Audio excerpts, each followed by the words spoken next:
Dear friends, welcome to the nurse queen YouTube channel. ഇപ്പോൾ ഇവിടെ കുറച്ച് ഇമ്പോർട്ടൻറ്റ് വേക്കൻസിയാണ് ഇന്നത്തെ വീഡിയോയിൽ പറയുന്നത്. നിങ്ങൾക്ക് ക്ലാസ്സുകളിൽ, അതായത് DME നഴ്സിംഗ് ഓഫീസറിൻ്റെ എക്സാം വരുന്നുണ്ട്. അടുത്ത വർഷം അവസാനത്തേക്കായിരിക്കും വരുന്നത്.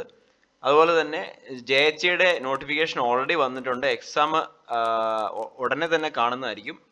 ഇൻഷുറൻസ് മെഡിക്കൽ സർവീസിലേക്കുള്ള എക്സാമുകൾ സ്റ്റാഫ് നഴ്സിൻ്റെ കേരള PSC ഓൾറെഡി വിളിച്ചതാണ്.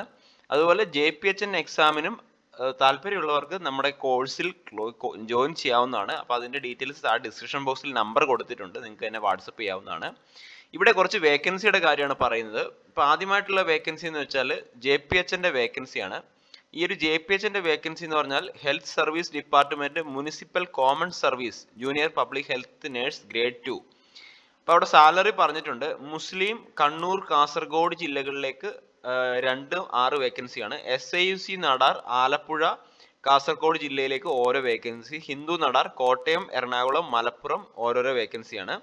ധീവര, ഇടുക്കി, കാസർഗോഡ് ഓരോരോ വേക്കൻസി. വിശ്വകർമ്മ കാസർഗോഡ് ഒരു വേക്കൻസി. SCCC കാസർഗോഡ് ഒരു വേക്കൻസി. അപ്പോൾ നിങ്ങൾക്ക് ഇത് ഡിസ്ട്രിക്ട് വൈസ് അപേക്ഷിക്കാവുന്നതാണ്. ഇതിന് അപേക്ഷിക്കാനുള്ള ക്വാളിഫിക്കേഷൻ എന്ന് പറഞ്ഞാൽ SSLC, ANM അല്ലെങ്കിൽ JPHN കോഴ്സ് കഴിഞ്ഞിട്ട് ANMൻ്റെ ഇന്ത്യൻ നഴ്സിംഗ് കൗൺസിൽ അംഗീകരിച്ച മിഡ്വൈഫിൻ്റെ നേഴ്സ് ആൻഡ് മിഡ്വൈഫ് സർട്ടിഫിക്കറ്റ് വേണം. അല്ലെങ്കിൽ health workers training certificate by Kerala nurse and midwife council അത്യാവശ്യമാണ്. Registration with Kerala nurses midwife council, ഇതിലേതെങ്കിലും ഒന്ന് വേണം. SLC സർട്ടിഫിക്കറ്റ്, പിന്നെ ANM അല്ലെങ്കിൽ JPHN കഴിഞ്ഞ സർട്ടിഫിക്കറ്റ് വേണം. അപ്പം അത് നിങ്ങളുടെ വേണം. അവസാന തീയതി 31/1/2024.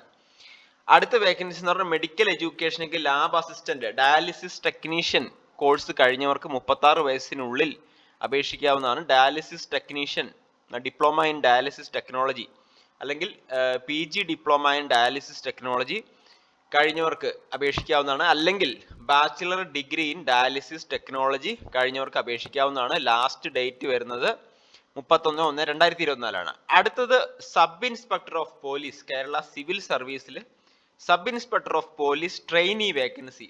ഇതിന് യോഗ്യത ചോദിച്ചിരിക്കുന്നത് ഡിഗ്രിയാണ്. ഓക്കെ, അപ്പോൾ ക്വാളിഫിക്കേഷൻ ഗ്രാജുവേഷൻ ആണ് ചോദിച്ചിരിക്കുന്നത് കേട്ടോ.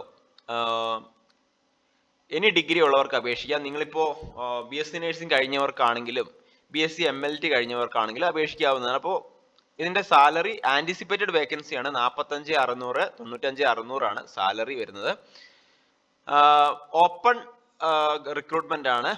അപ്പോൾ അതായത് എല്ലാവർക്കും അപേക്ഷിക്കാവുന്നതാണ്. ഏജ് 31 ആണ്. 20 തൊട്ട് 31 വയസ്സ് വരെയാണ് അപേക്ഷിക്കാൻ പറ്റുന്നത്. അതുപോലെ മിനിസ്റ്റീരിയൽ കാൻഡിഡേറ്റ്സ് ആണെങ്കിൽ 36 വയസ്സ് വരെ അപേക്ഷിക്കാവുന്നതാണ്. സാധാരണ രീതിയിൽ 31 വയസ്സ് വരെയാണ് അപേക്ഷിക്കാൻ പറ്റുന്നത് കേട്ടോ. ഇനി ഗ്രാജുവേഷൻ നിങ്ങൾക്ക് അപേക്ഷിക്കാവുന്നതാണ്. ഹൈറ്റ്, വെയിറ്റ് ഇവിടെ ചോദിച്ചിട്ടുണ്ട് പ്രത്യേകം. മെയിൽ ഓർ ഫീമെയിൽ കാൻഡിഡേറ്റ്സിന് പ്രത്യേകം ഹൈറ്റ്, വെയിറ്റ് ചോദിച്ചിട്ടുണ്ട്. അപ്പോൾ ഇത് നിങ്ങൾക്ക് ചില ആളുകൾക്ക് താല്പര്യം ഉണ്ടാവും, അതുകൊണ്ടാണ് ഇങ്ങനെ ഒരു വേക്കൻസിയെ കുറിച്ച് പറഞ്ഞത്.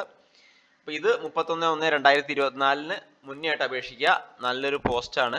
Kerala civil service police sub inspector police of trainee. Okay, woman candidates also eligible to apply for this post. BSc nursing ഒക്കെ കഴിഞ്ഞ് നിങ്ങൾക്ക് ഈ ഒരു ജോബിലേക്ക് അപേക്ഷിക്കാൻ താല്പര്യം ഉണ്ടെങ്കിൽ അപേക്ഷിക്കാവുന്നതാണ്. Differently abled candidates are not eligible to apply this post. അപ്പോൾ ഈ വീഡിയോ നിങ്ങൾ തീർച്ചയായിട്ടും മറ്റു കൂട്ടുകാർക്ക് ഷെയർ ചെയ്യുക. ക്ലാസ്സുകൾക്ക് വേണ്ടി എന്നെ വാട്സപ്പ് ചെയ്യാവുന്നതാണ്.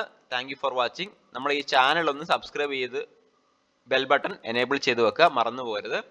All the best.